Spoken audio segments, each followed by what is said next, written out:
I'm a Henderson Township resident who would lose land to the Lake Story expansion. Tonight, I ask for a resolution to the current state of limbo that the City Council has placed my family and neighbors and your own constituents in. The Council's on-again, off-again process has left dozens of county residents in a perpetual state of stress and uncertainty.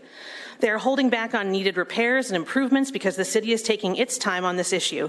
In last week's Register Mail, Alderman Cox suggests that we should show courtesy to Edgewater Resources, the Michigan-based private firm who already made $50,000 on a Phase 1 study. Quote, "We probably owe it to them to give them the thumbs up or the thumbs down," unquote. Wow.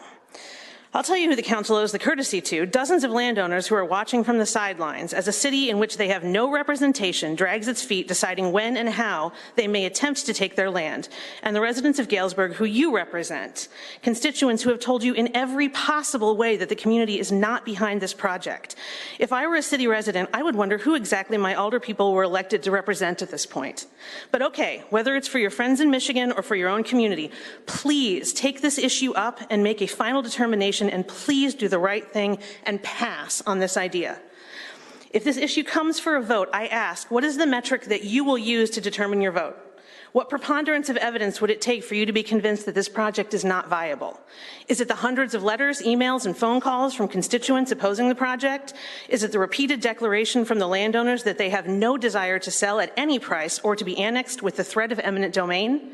Is it the guaranteed proposal of legal action against the city if the project continues? Is it the mounting legitimate questions about conflict of interest on the part of one or more older people who stand to benefit professionally and or personally from the project? Is it the environmental concerns associated with flooding and destroying hundreds of acres of undeveloped wildlife habitat? Is it the dozens of citizens who came out on this rainy night to make sure you hear their opposition to this project? How many of those boxes have to be checked off? And for those aldermen who continue to support this project, at what point do you acknowledge that as elected representatives of your ward residents, you must vote in a way that represents their desires rather than your own? You may view tonight's protest as an aggressive act that encourages you to dig your heels in and fight back. Perhaps you see this as evidence that Galesburg citizens are anti-development or that they just aren't smart enough to know what's good for them. I encourage you to see tonight's protest in a very different way, though. I hope you can see a motivated and mobilized group of people who love this community and are willing to stand up and do something to advocate for the kind of community that they want. Imagine what these passionate people could do if they gathered together not to fight a project, but to support it.